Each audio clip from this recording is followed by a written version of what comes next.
All right, welcome to another episode of Key Biscayne Stories where neighbors meet neighbors. Today we're talking about the Special Needs Awareness Inclusive Family Day that's happening on April Sunday, the 23rd, here at the K8 Center in their fields, right at the school.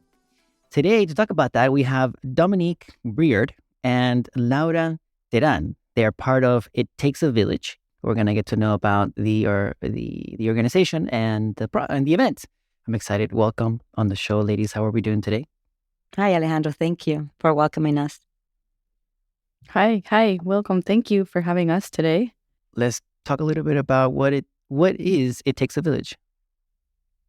Well, It Takes a Village grew from a group of mothers into an organization now that we all have children with special needs, and we wanted them to feel as much as everybody else in Key Biscayne to feel part of this beautiful community that we have. And so our mission is to create awareness, promote inclusion, and help develop social and job opportunities here within the island. So we're all working together, and we're hoping to push an event like this that will help bring awareness to all these people that live in our island. It Takes a Village was launched literally just before the lockdown.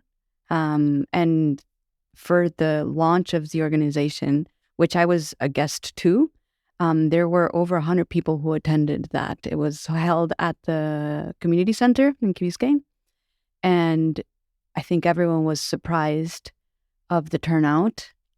Even the three beautiful women that launched the organization, Laura, Barbara Diaz, and Kuni Guerra. It was really, I think everyone was surprised, happily surprised of the turnout and the interest in raising awareness in special needs. The timing was unfortunate because I think literally the day before they locked down schools, hence everything. And we went through pandemic craziness. And I think last year I reached out to Barbara and I said, what are you guys doing? And they invited me, let's have a coffee and see what we can do, and we started continuing to turn the wheels on the great mission of raising awareness for special needs. And the name of the organization is just perfect because it does take a village, and Key Biscayne is a village. It's very well named a village, not a town, not a city, It is a village, and it's a community. And raising a family takes a community, and raising special needs children takes a lot of extra help.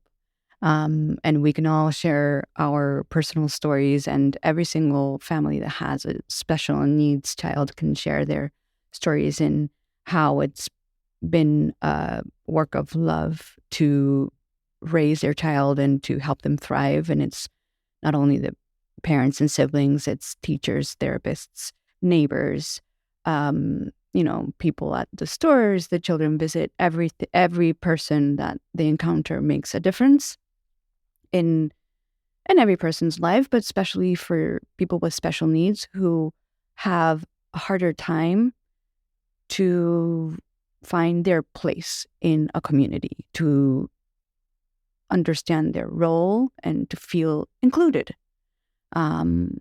We all need and want to be a part of something. And people with special needs have a harder time finding that. So that's for us what we believe a village, a community is, and it does take a village, and we count and rely on the support of everyone in Key Biscayne to be inclusive. So that's what it takes a village is. It's really to raise awareness with everyone in Key Biscayne, to be involved with the families, to make the life of people with special needs a much better one. Key Biscayne, out of all the places in the world, is a fabulous place to live, a great place to raise a family. And I couldn't think of anywhere else better to raise someone with special needs because they have special needs. And we have the resources in Key Biscayne to offer that, whether it is a helping hand when they're crossing the street, a face they know when they're walking into CVS when they're old enough to do that, but they still need, a little bit of support, a little bit of knowing if they get lost, they can turn around and someone will help them out. Special needs is very broad, so I don't want to get into that, but it's great. I mean, even just thinking that there is a possibility for someone with special needs to be able to have a little bit of independence is a very big deal. And if there's one place in the world where we can achieve that is Key Biscayne. So when you mean special needs, what are we talking about exactly? Is there a range? It's a very good question. And, special needs is very broad and encompassing of anyone from someone who needs a wheelchair to someone with autism, Down syndrome, any cognitive issues, anyone with ADHD, even dyslexia is a special needs. It is a very special needs because when a child that's learning to read in first grade, second grade is not able to do so, they go through a lot of struggles. And it affects their self-esteem. It affects their social life. So really anything that requires a little extra help, any special diagnose beyond the big difficulties of raising a healthy child is special needs. Yes, Alejandro, anybody with physical, emotional, or intellectual impairment, a lot of them have speech that they don't talk. And so all those are included in special needs, and we have a lot of them here in Key Biscayne. All right. So what about the family day, the inclusive family day that's happening on the 23rd? What can we expect? The most important thing I think we're having at the event is that we're having a superhero hour that we're calling it. And it's from 4 to 5, exclusively for families with a child, teen, or adult with special needs. So they can come, have the rides, the entertainment, and the activities all to themselves. These kids or adults, they have a hard time a lot of the times in big crowds or in big lines. So for them to have a space that's safer where they can navigate in a more quiet environment, it's going to be great. We have also gathered, and we're so lucky and grateful to have gathered a number of volunteers. We have almost 70 volunteers who are ready to be paired up with these special needs kids or adults or teens to take them around the rides. We're going to have a big slide. We're going to have a obstacle course. We're going to have like bumper cars, swings, bounce house. We're even going to have a petting zoo. We're going to have face painting. And eventually we're going to have some entertaining. We're going to have somebody doing a Zumba. We're going to have a area stage, which is a theater company in Sunset. They're going to come and do a little performance. We're going to have a little stage. So we're going to have a little bit for everyone. So we're happy and excited. Everyone should come. So the superhero hour is from 4 to 5, right? And then everybody else can join after that. So you said 70 volunteers, which is amazing. That's 70, right? So how is that dynamic going to go down with the volunteers and the kids?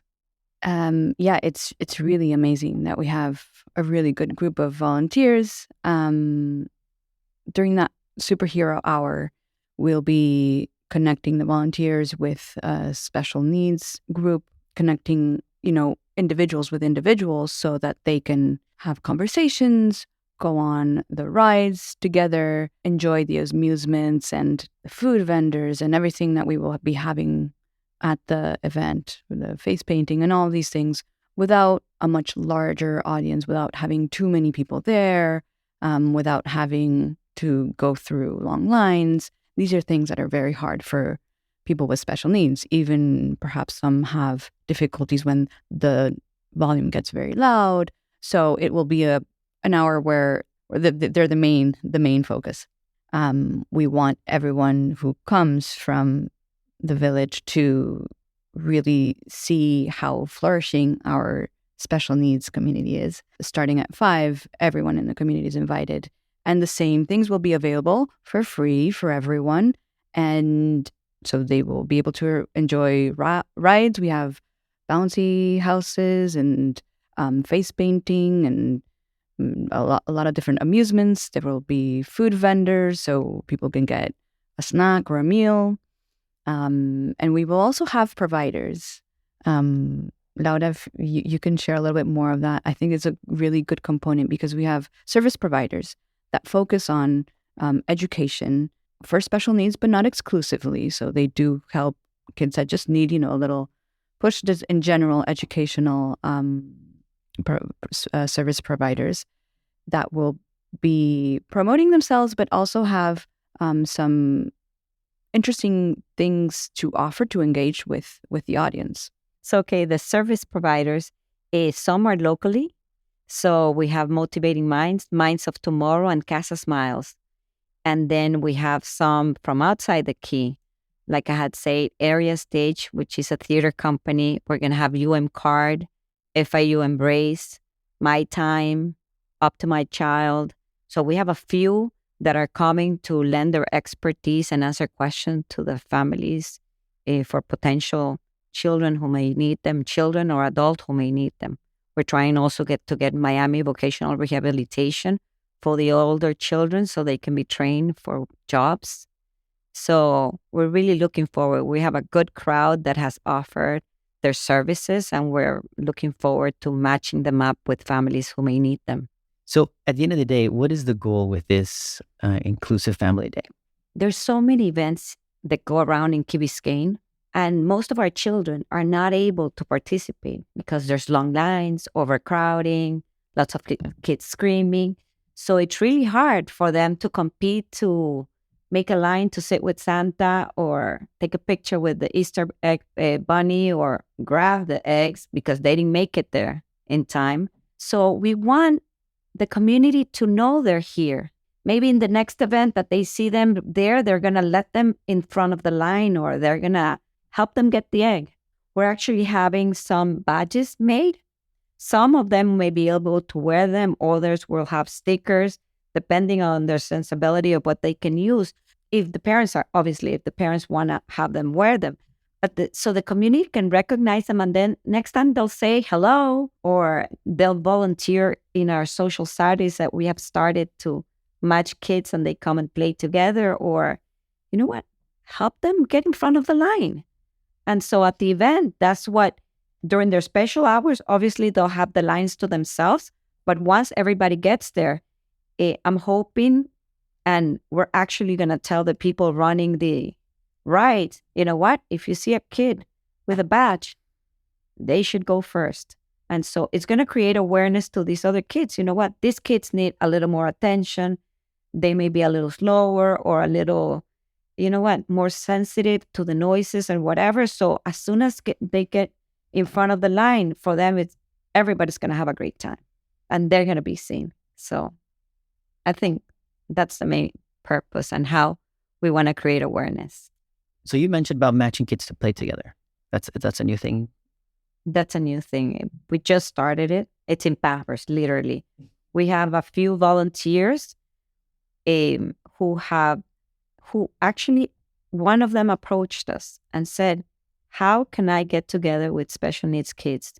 I want to get to know them, become a friend. And so we literally started we call it social societies. Not an official name, but literally the kids come. Like yesterday, it was a boy and his sister came over and played with 2 special needs kids. One brought Jenga, the other one Monopoly, and they stayed for an hour and a half. And they literally helped them count money on the Monopoly. It was just beautiful to watch because you would see the excitement of the kids with special needs. and then how the other kids wanted to engage. And you know what? These kids don't have friends. Sadly, it's really hard for them to make friends. And so for somebody to offer up their time when they have soccer and so many other activities to come and play with them, it's so special. And so that's something we literally want to continue, and we want to make it grow. We're doing it at the community center. They're offered up the adult lounge. So we're doing it usually in the afternoons on Saturdays between 4 and 5 and 6. It depends, obviously, on the volunteers' time or sports, or you know what, whatever time they can, we're going to do it then. So as we were talking before our show, that this is the first event of this kind in the Key, right? It's pretty exciting. Yes, this is the first event in Key Biscayne of this nature. And we're looking at this kind of like a pilot program, how we envision the events that the Village of Key Biscayne offers, which the Village of Key Biscayne is supporting us in this event. So this can be kind of like the pilot program where how we envision any event being inclusive. And so just, with a little accommodation, any type of public event can be accommodating to anyone who has any sort of special need. And the volunteer program is fantastic also because it offers the young community in Key Biscayne an opportunity to become engaged and aware. And as we were saying earlier, awareness is knowledge. It's, if there's something existing, just drawing attention to something, explaining just how it is, destigmatizes things, brings people closer to whatever that reality is, and makes us aware. And if we're aware of something, it's less daunting, maybe. It can be something that really engages the young community in Key Biscayne in a very nurturing way to them as well. One of the challenges I think we all have in Key Biscayne also is when kids grow a little bit older, they start to outgrow the size of the island. And this also, we're hoping, is an opportunity for kids and teens to become really engaged in being part of this community in a very healthy way. So this is the first event we have of this nature on the island, and we're hoping it will kind of set